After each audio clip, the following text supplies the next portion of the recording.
시청자 여러분 안녕하십니까. 지금부터 저렇게 한보정도를 시작하겠습니다.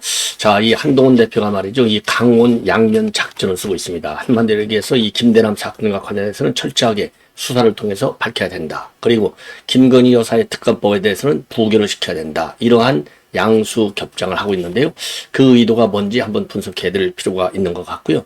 그 다음에는요, 지금 김 여정이가 한밤중에 방금 전에요, 지금 이 성명을 내놨습니다. 한마디로 해서 이번에 국군의 시가지 행진 이걸 가지고 지가 충격을 받은 것 같아요. 그러다 보니까 이거를 비하하고 폄하하는 입장의 성명문을 내놓고 거꾸로 위협하는 내용은 하나도 없어요. 그러니까 지금 북한의 사정이 굉장히 안 좋은 것만은 분명해 보인다.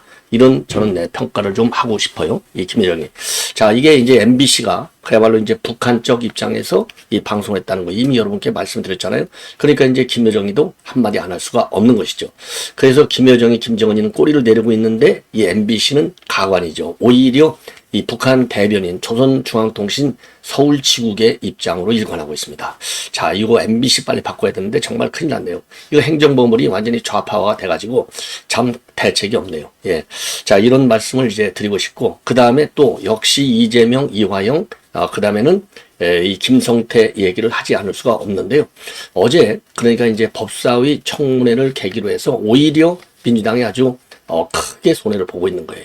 이화영의 진술, 이화영의 녹취록 이걸 보면은 이화영이가 이 김성태 입을 얼마나 두려워하는지 이화영이가 직접 자기 녹취록에 나와 있잖아요. 난 두렵다.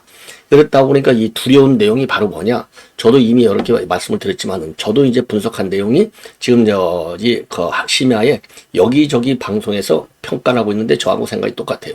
세 가지 의혹입니다. 변호사비 대납 의혹, 그 다음에 이재명의 선거비 준 내용, 그래서 그 다음에는요, 그러니까 정치자금법 위반이 되는 것이죠. 그 다음에 그 이재명이 공직선거법 위반 혐의, 이게 내내 이제 건순이라고 연결되는 거지 않습니까? 그 의혹, 요 세 가지로 압축이 된다. 그래서 요와 관련해서 우리 국민의힘에서는요, 전격적으로 이거를 이 정자법 위반으로 고발하겠다라고 하는 방침을 정했다고 합니다. 자, 그래서 지금 이제 이화영의 녹취록 파장이 만만치 않다. 이런 말씀을 드리고, 그리고 이제 또 하나, 지금 이제 어제 청문회를 통해서 나오고, 계속해서 나온 게 이번 공직선거법 때문에 나온 게 김문기를 모른다. 그래서 이제 김문기가 왜 극단적 선택을 했느냐. 그리고 이제 어떻게 이것도 그냥 위증이 지금 뭐 모든 그 재판에서 다 위증이 있어요. 선거법 재판에서 위증해갖고 이제 그는 선고를 앞두고 있는 상황. 11월 25일. 그 다음에 이 대장동, 그 다음에 백현동 여기 전부 지금 이제 위증을 얘기했고, 그 다음에 이화영 재판과 관련해서도 위증을 지금 압박한 정황들이 나오지 않습니까? 자, 그런데 그러다 보니까 이제 김문기 처장의 일종의 이제 김문기가 살아있었으면 거기에다가도 위증을 요구했겠죠. 그러다 보니까 그거를 견디지 못하고 결국은 심리적 압박 때문에 이제 죽었다. 이렇게 되어 있잖아요. 극단적 선택. 그런데 이 위증을 요구하는 인간이 바로 누구였느냐? 이우종 경기아트센터 센터장이라는 겁니다. 그래서 요 유동규 본부장이 요 관련 내용을 추가적으로 계속해서 폭로하고 있는 겁니다. 자, 그래서 요 내용도 전해드리도록 하겠고, 그 다음에 이해찬 이제 의혹이 아까 말씀드린 대로 세 가지 중에 하나가 이해찬이가 제일 커요. 액수가 많아. 그래서 이해찬 게이트로까지 비화될 조짐을 보이고 있다. 이런 분석이 나오고 있어요. 그래서 요 세 가지 내용에다가 이 세 가지, 그러니까 이화영 이 파문이요. 이게 일종의 이제 이화영 게이트에서 이제 커지는 거예요. 그 이재명 그러니까 이해찬에 대한 정치자금 7억 원의 뇌물을 준 거. 그다음에 정치자금법, 왜냐하면 이 광장에다 돈을 대준 거. 이게 이제 정치자금법 위반이 되겠죠. 그다음에 이제 또 하나는 이 변호사비 대납 의혹. 그다음에 그 권순일과 같은 법원 로비 의혹, 이런 것들이 계속 제기나오다 보니까 이화영 게이트에서 분배되는 내고는 게 이재명 게이트가 있고요. 그 다음에 또 권순일 플러스 이 알파 이 법조인들, 그러니까 이제 권순일 판사만 아니라 이미 여러분께도 말씀드렸듯이 지금 김동현과 그 다음에 강규태, 그 다음에 한성진한테도 뇌물을 준 것이 아니냐, 이런 의혹들이 새롭게 나오고 있어요. 그래서 이게 전부 다 이화영 게이트라고 볼 수 있는 소 제목들이 되는 겁니다. 소 항목들이 되는 거예요. 그래서 이러한 내용을 말씀드리고, 마지막으로요, 간단하게 말씀을 드리면, 우선 이제 말씀을 드릴게요. 문다혜 최근에 이제 압수수색을 했지 않습니까? 압수수색을 했는데 한 달 이상 압수수색을 했지만은 이 분석 작업은 계속되고 있다. 여기까지는 보도가 됐는데요. 포렌식 한다는 말이 없었어요. 왜냐하면 문다의 핸드폰도 압수해 갔는데 포렌식 한다는 말이 없었어요. 그랬더니 이제야 포렌식을 시작을 했다고 합니다. 요거를요, 동아일보가 맨 먼저 단독으로 보도하기 시작했어요. 자, 그래서 이 2일 날, 그러니까 이제 이 어제가 되겠습니다. 예. 날 2일 날, 이제 전주지검에서 이걸 압수를 했는데, 이 대검 디지털 포렌식 센터, 이게 제일 이제 잘 돼 있잖아요. 그래서 대검으로 갖고 와서 디지털 포렌식 센터에서 휴대전화 암호 해제 절차를 포함한 포렌식 작업을 어제 진행하기 시작했다. 당연히 문다의 법률 대리인이 여기에 참석을 했죠. 예. 그래서 이게 이제 일정을 조율하고 이러다 보니까 좀 많이 늦어졌다. 이렇게 알려지고 있는데요. 이 휴대폰, 문다의 휴대폰이 판도라의 상자가 열리는 것이 아니냐. 지금 이런 해석들이 나오고 있고요. 자, 그 다음에 이 문다의 핸드폰 압수할 당시 압수수색 영장에 문재인이가 뇌물 혐의 피의자로 적시된 바 있다라는 점이 다시 한번 확인이 됐습니다. 이거 경제 공동체라는 거 아니겠어요? 그래서 이 문재인에 대한 소환 조사, 그리고 문다에 대한 소환 조사가 임박했다. 그리고 문재인과 문다에는 구속영장을 친다. 이런 내부 지금 방침인 것으로도 알려지고 있어요. 자, 그래서 요거는 이 정도로 이제 말씀을 드리고, 그 다음에 이제 어차피 이제 이 법률 문제를 말씀을 드리겠는데, 지금 이화영의 그 다음에 김태형 변호사의 녹취록, 이게 조선일보 단독 보도를 통해서 알려졌지 않습니까? 이게 일파만파로 커지면서 이화영 게이트화 되는 것이 아니냐, 이렇게 판단을 해요. 자, 그러면 이화영 게이트의 최고 큰 것이 뭐냐? 바로 이해찬 관련 의혹이 되겠습니다. 그래서 이해찬 관련 의혹은 크게 두 가지예요. 하나는 그러니까 이제 훈춘에 간 거, 2017년도 7월에 훈춘에 있는 쌍방울 공장을 방문을 합니다. 쌍방울 공장을 방문해요. 예. 요것이 이제 이해찬 게이트의 하나가 되는 거예요. 그래서 이 훈춘 쌍방울 공장을 방문할 때 김성태가 1천만 원의 여비를 지원해 줬다는 겁니다. 1천만 원의 여비. 예. 자, 그래서 그 당시 쌍방울 공장을 방문할 때 이 관련 증거물들을 검찰이 전부 가지고 있다. 그래서 증거물이 이제 두 개가 되는데, 크게 봐서 하나는 이제 그러니까 플래카드인데, 하나는 플래카드 내용이 뭐냐면 이해찬 의원님 훈춘 트라이 공장 방문 환영, 이렇게 되어 있고요. 그리고 20여 명이 동행 방불 했다고 그래요. 그러니까 2017년도 이때는요, 이해찬이가 국회의원 할 때 얘기거든요. 그러니까 이제 국회의원한테 1,000만 원을 줬어? 이거는 뭐 분명히 뇌물성으로 볼 수밖에 없다. 이게 이제 법조계의 해석이 되어 있어요. 자, 그리고 그때는 직접 이화영이가 이해찬이를 데리고 가는 겁니다. 직접 모시고 가는 거예요. 자, 그래서 이게 플래카드가 하나고, 다른 플래카드는 2017년 사단법인 동북아 평화경제협회 중국 워크샵, 이런 플래카드도 있어요. 그래서 이 동북아 평화경제협회는요, 이화영이가 2008년도에 만든 단체가 되겠고요. 요 단체를 이화영이가 이제 2018년도에 경기도 부지사가 됐잖아요. 그 부지사가 되고 나니까 2020년도부터 이재명이한테, 이해찬한테 이거를 넘겨요. 그래서 이해찬이가 이 이사장직을 지금도 맡고 있는 것으로 알려지고 있어요. 그래서 이 1,000만 원을 대줘가지고 동북아 협력단의 식비, 숙비, 숙박비 이런 것들을 전부 다 쌍방울에서 정리를 해줬고, 그리고 이제 이해찬의 또 하나의 케이스는 바로 뭐냐? 이해찬의 보좌관을 지냈던 황모 씨가 2020년도 5월부터 쌍방울 계열사인 미래산업의 사회이사로 재직한 바 있어요. 그래서 의혹이 더 커지고 있다. 요게 이제 하나가 되겠고, 그 다음에 이제 또 하나 더 큰 것은요, 동북아 평화경제협회의 이사장직을 2020년도부터는 이해찬이한테 넘겨줬어요. 이해찬이가 이제 4월부터 요 자리를 맡고 있는데, 요게 2020년도 4월부터 2022년도 3월까지 2년간에 걸쳐서 월 3천만 원씩 용돈 형식으로 7억 2천만 원이 넘어갔다는 겁니다. 이거 경제공동체나 마찬가지죠. 그래서 요 돈을 갖다가 지금 이해찬한테 이 김성태가 준 돈으로 요거를 용돈을 준 거예요. 자, 그래서 이것도 지금 이제 이해찬 요 부분도 검찰에서 압수수색을 갔는데 그 이후로 어떻게 수사하고 있는지 이것도 오리무중이에요. 요게 다 말하자면 이원석이가 깔고 bun게인 거 아니냐, 이렇게 판단할 수 있는 대목이 아니냐. 그래서 검찰에서는요, 이 돈이 어떻게 갔느냐, 예, 김성태가 이 돈을 갖다가 쌍방울 직원 계좌로 보내요.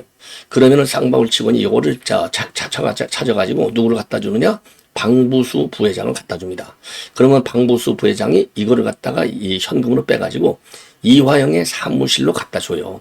그러면 이화영이가 이거를 이제 이해찬이한테 직접 주는 거예요. 이런 거를 지금 검찰에서 전부 파악하고 있다. 예, 요렇게 알려지고 있어요. 자, 그래서 2017년도 7월에 이 훈춘 공장을 방문한 거, 그 다음에 2020년도 4월부터 이사장직에 있어서 7억 2천만에 간 거, 그 다음에 이해찬의 보좌관이 쌍방울 기업의 자회사, 미래산업의 사회이사로 있는 거, 이런 것들이 쉽게 얘기해서 이제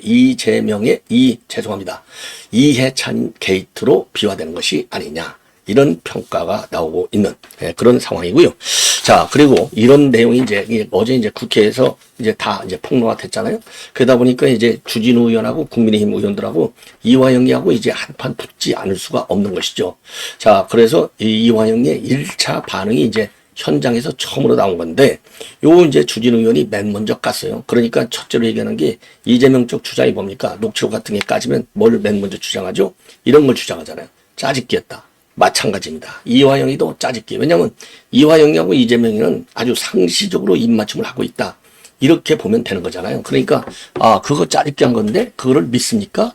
이렇게 이제 주진우한테 반박을 하는 거예요. 반론. 예, 그걸 믿느냐?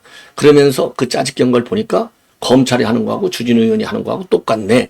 이렇게 이 신빙성을 약화시키는 발언을 하는 겁니다. 자, 그러면서 그거를 도대체 어디서 구했느냐?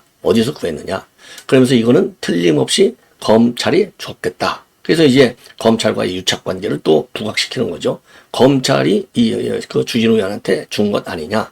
요렇게 새로운 의혹을 제기하고, 거기서 걱정스럽다, 두렵다, 이런 얘기가 나오는 걸 이제 지적하는 거 아니겠어요? 그거는 내가 왜 이화영이 본인이 왜 내가 이재명한테 얘기했다고 하지 않을 수 없었던 정황을 설명하는 것 뿐이었다. 왜 그렇게 했느냐? 바로 김성태가 자기를 압박했기 때문에 할 수 없이 거짓말로 진술했다. 이렇게 한 것 아니겠어요? 그렇게 이제 주장을 하는 겁니다. 그렇게 주장. 요건데 그걸 믿느냐? 예. 요렇게 해서, 예, 지금, 예, 이렇게 해서, 지금 이제 이 주진우가, 의원이 이제 비판한 것을 맞받아 치는, 이게 이제 입장이에요. 이거는 뭐, 이화영이가 그동안에 의혹이 나올 때마다 항상 검찰의 따집기, 검찰의 회유, 압박, 요거하고 맥락을 같이 하는데, 그러면은 이화영이가 왜 김태형 변호사한테 그런 얘기를 했겠느냐? 저도 말씀드렸지 않습니까? 요거는요, 왜냐면 김용태가 자기 변호인이니까 김용태는 사실대로 얘기할 거 아니겠습니까? 왜 얘기했느냐? 자기가 실제로 자의적으로 검찰에서 이재명한테 보고했어. 이랬는데 이게 엄청난 후폭방을 불러왔잖아요. 그러니까 이거 큰일 났거든요. 예, 이재명이가 대통령만 되면 자기는 이제 다 풀려나는데 이거 지키는 거 아닙니까? 요거를 뒤엎어야 되니까. 그 녹취록에 보면은 변호사가 너무 걱정하지 마, 이렇게 해도 걱정하는 이유 중에 하나는 이 김성태 입에서 뭐가 터질지 모른다, 이런 얘기를 했지 않습니까? 그래서 내가 왜 그 얘기를 했느냐, 그 한 것은 김성태가 너무나 많이 알기 때문에 김성태가 나에 대해서 압박하는 것을 줄이기 위해서, 그게 김성태가 요청했잖아요. 사실대로 얘기해야 된다고, 요런 이제 주장을 한 건데, 거기에 입막음력으로, 그러니까 그 정도, 이재명한테 보고했다는 말 정도는 검찰에서 진술을 해야만이 나도 살고 이재명도 살아야 되는 건 아니냐, 살 수 있는 것 아니냐, 그래서 얘기했을 뿐이다. 그러니까 이제 압박과 회유, 김성태 뒤에는 검찰, 요 구도로 가려고. 그러니까 그게 내가 진짜 이재명이 죄를 갖다가 폭로해갖고 영창에 집어들려고 한 게 아니고, 김성태가 하도 압박하니까 뭔가 하나는 내가 들어줘야 될 것이 아니냐. 그래서 그거 하나 딱 한마디 했을 뿐이다. 그래서 본인이 검찰에서 진술한 내용의 그 불가피성, 요거를 이재명 쪽으로 인정받으려고 한 것이 아니냐, 이런 해석이 나오고 있습니다. 자, 그래서 지금 이화영의 입장, 그리고 이제 이해찬 게이트의 내용을 말씀드렸고요. 자, 이 정도로 되면 여러분들께서 이제 충분히 이화영이가 어떤 인간성을 가지고 어떻게 이번 사건을 갖다가 돌파하려고 하는지 충분히 아실 수 있는 것 아니냐, 이렇게 생각이 들고요. 그 다음에 이 김문기 처장의 죽음, 국단 선택과 관련해서 이건 유동규 본부장도 폭로하고 그동안에 언론에도 좀 나왔는데요. 더 세세하게 유동규 본부장이 폭로한 내용을 보면은요, 이우종 아트센터 장이, 이건 저도 여러분께 말씀을 드렸잖아요. 아들만 이 회유 압박한 게 아니라 새로운 사실이 김문기 부인에 대해서까지 지금 압박을 가했다. 요 내용을 지금 이제 유동규 본부장이 폭로하고 있어요. 그 내용은 맥락은 똑같아요. 기자회견을 하지 않습니까? 김문기 처장 아들이, 그 유족이. 그런데 거기에서 나쁜 얘기를 하지 말라. 좀 도와달라. 도와달라는 의미가 불지 말라는 것이죠. 내가 모른다고 했으니까 진짜 모르는 것으로 해달라. 이게 이제 핵심 아니겠습니까? 도와달라는 얘기가. 자, 그리고 기자회견은 가능하면 안 했으면 좋겠다. 한다면 도와달라. 그래서 나쁜 소리는 안 했으면 좋겠다. 이런 얘기를 했고. 그리고 이제 김문기 처장이 이제 이 극단적 선택을 하지 않을 수 없는 이유는 하도 압박이 세게 나오니까 내가 죽어갖고 목숨을 끊어서 이재명을 보호하지 않으면 가족에 대한 협박도 어마어마하게 커질 것 아니냐. 그게 김문기 처장 입장에서는 너무나 큰 부담이었다는 겁니다. 가족을 살리자. 내 생명을 던져서. 요래서 김문기 처장이 극단적 선택을 하지 않을 수 없었다. 요런 점을 지금 이 유동규 본부장이 추가적으로 폭로하고 있는 내용이고요. 그리고 김문기는 어느 정도로 성실하게 열심히 일했냐면 성남도시개발공사를 끝나고 나면 부동산 사업을 하려고 부동산 중개사 시험까지 봐서 합격증이 날라왔다는 겁니다. 그 정도까지 미래를 준비하고 있는데 가족한테 압박이 이렇게 세게 나가? 그러면 내가 견딜 수 있겠느냐. 그래서 내 혼자 내 목숨을 끊자 이렇게 결심을 했다. 이런 폭로를 하고 있어요. 자, 그래서 요 내용도 앞으로 말이죠. 이 김문기 처장이 이제 선고를 앞두고 있는 상황이기 때문에 재판부에 큰 영향은 못 주겠지만 그래도 재판부 판단하는데 11월 25일이니까 아직도 한 달 반이나 거의 뭐 2달 남았잖아요. 아직도 지금 몇 10월 3, 4일이니까. 그래서 이 뭐 판사들도 다 기사는 보죠. 그게 이제 유죄 판결의 결정적 근거는 되지 않지만 유죄 판결의 심증을 굳히는 데는 영향을 줄 수 있는 것이 아니냐. 그런 측면에서 저도 요 내용을 지금 추가적으로 보도를 해 드리는 거가 되겠습니다. 자, 이 정도로 이제 말씀을 드리고요. 아까 이제 변호사비 대납 의혹, 요거 이제 앞방송에서 말씀을 드렸는데, 이게 변호사들이요, 뭐 사건이 이제 4개 재판이니까 4개 재판에 21명에서 28명까지 가 있는데, 여기 제가 이제 실명을, 이 언론에서 나오는 내용을 보면은요, 여기 단골 변호사, 모든 재판에 다 들어가는 단골 변호사는 이승엽, 김종근이라는 변호사는 이재명하고 연수원 동기라고 합니다.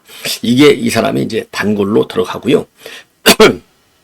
그리고 또 이제 이 위증교사 사건에는 이승엽, 김종근 말고서도 김희수 경기도지사, 경기도도청에서 근무했던 직원 김희수하고 조원철, 정주희 이런 사람들이 추가적으로 들어가 있고, 그 다음에 이제 많은 분들이 들어가 있어요. 이런 사건, 저런 사건에. 그리고 또 추가적으로 거론되는 사람들이 김필성, 김진영, 이런 변호사들도 이름이 거론되고 있습니다.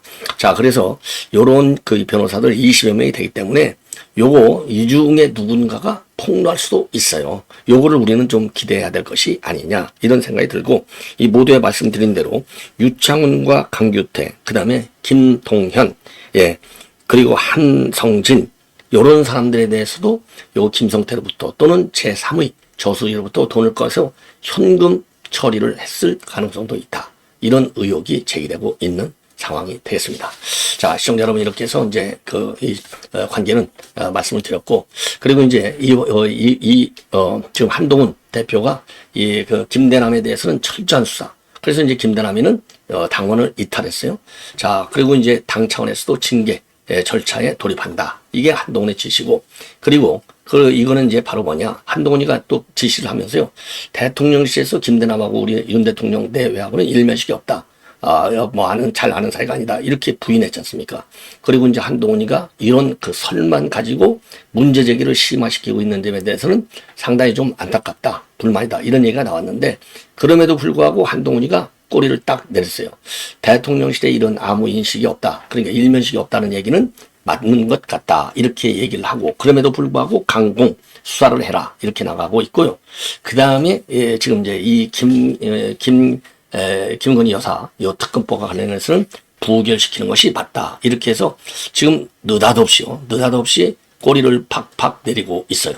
자, 왜 그럴까요? 자, 근데 본인이 지금까지 이제 윤 대통령을 배신했다. 이런 게 우리 자유우파들 사이에서 점점 확산되고 있는 거 아니겠습니까? 그런데다가 최근에 나와 있는 여론조사 내용들을 보면은요, 이재명이 무슨 뭐 24대 11로 빠지고 26대 뭐 10몇으로 빠졌는데, 이게 이 편차가 더 커지고 있어요. 그러니까 이재명은 나름대로 그 선을 유지하고 있는데 비해서 이 한동훈의 지지율은 빠지고 있습니다. 그러니까 이게 각 세우는 것이 결국 좋은 게 아니구나. 차별하는 것이 좋은 게 아니구나. 그래서 일각에서도 그런 얘기가 나왔잖아요. 한동훈이가 너무 빨리 윤 대통령과의 차별을 하고 있는데 이거는 실패한다. 왜? 아니 윤 대통령 임기가 아직도 3년 가까이 남아 있는데 벌써 3년 가까이 남아 있는 대통령 앞에서 지금 차별화를 가해 결코 성공하지 못한다. 이런 여론이 압도적으로 많거든요.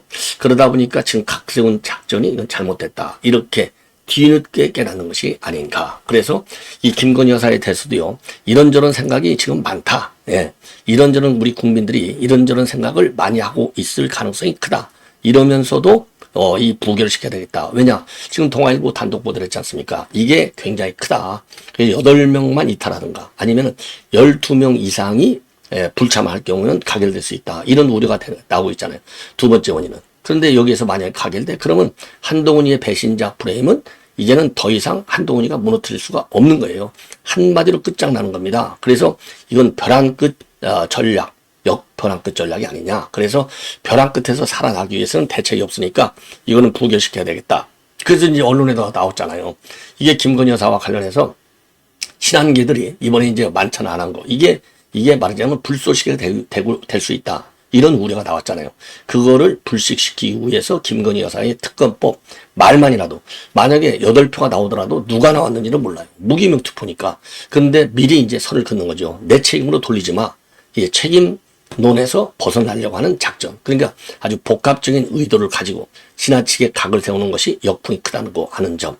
그리고 만약에 이게 재의결이 됐을 경우에는 그 후폭풍을 감당하기가 어렵다고 하는 데서 표현할 수 있는 책임의 한계, 이런 것들을 의식한 것이 아니냐. 그 다음에 이제 세 번째 요인으로는 본인의 지지율이 급격히 빠지고 있다라고 하는 데 대한 불안의 심리, 이런 것들이 복합적으로 작용했다고 저는 판단이 됩니다. 자, 이 정도로 이제 말씀을 드렸고요. 그 다음에 이제 이 여정이가 이 한밤중에 입장문을 내놨습니다. 성명을 내놨는데 이걸 보면요. 이번에 이제 그만큼 놀랬다는 얘기예요. 현무5, 뭐 세계 최고의 그런 이제 이 미사일이잖아요. 그야말로 벙커버스터. 이번에 이스라엘에 써먹은 벙커버스터보다도 폭발력이 더 세다. 이렇게 알려졌지 않습니까? 그리고 이제 B1B 미국의 랜서가 또 출동을 했지 않습니까? 여기에 대한 두려움이 표시가 아니냐. 이렇게 판단이 돼요. 한마디로 이제 뭐라고 이번 이 비판을 했냐면 국군의 날 행사. 잡다한 노름이자 허무한 광대극. 이 제목만 보더라도 뭐 뻔한 것이죠. 그러면서 들깨무리의 힘자랑인가, 식민지 구용군의 장례 행렬인가, 대한민국의 국군날 기념행사를 지켜본 소감, 이런 제목의 입장문을 냈습니다. 그래서 현무5와 관련해서는요, 전술 핵무기급이나 다름없다는 황당한 궤변으로 분식된 흉물이다. 쓸모없이 몸집만 잔뜩 비대한 무기다. 이렇게 폄하하고 있고요. 비핵 국가의 숙명적인 힘의 열쇠의 벽을 넘지 못한다는 것을 다시 한번 스스로 입증했다. 그리고 핵보유국 앞에서 졸망스러운 저사다. 이런 비판을 하고 있습니다. 그래서 자기네가 가지고 있는 이 괴물, 이 방사포 한 대의 투발 능력의 절반에도 못 미친다. 그래서 자기네 이 투발력은요 900톤의 폭발력과 맞먹는다. 이렇게 지금 선전을 하고 있어요. 그러니까 자기네가 가지고 있는 전술핵에는 크게 못 미친다. 이 얘기를 하고 있는 겁니다. 왜? 지금 일각에서 이거는 전술핵 무기보다도 더 무섭다. 이런 얘기가 나왔잖아요. 그거를 반박하는 거예요. 그리고 전략무기를 단 하나도 보유하지 못한 한국이 자기는 전략무기 가지고 있다는 거죠. 예, 전략사령부를 창설한 것은 비루 먹은 개가 투구를 썼다는 것이다. 개가 투구를 썼다고 해도 범이나 사자로 준갑할 수 없다.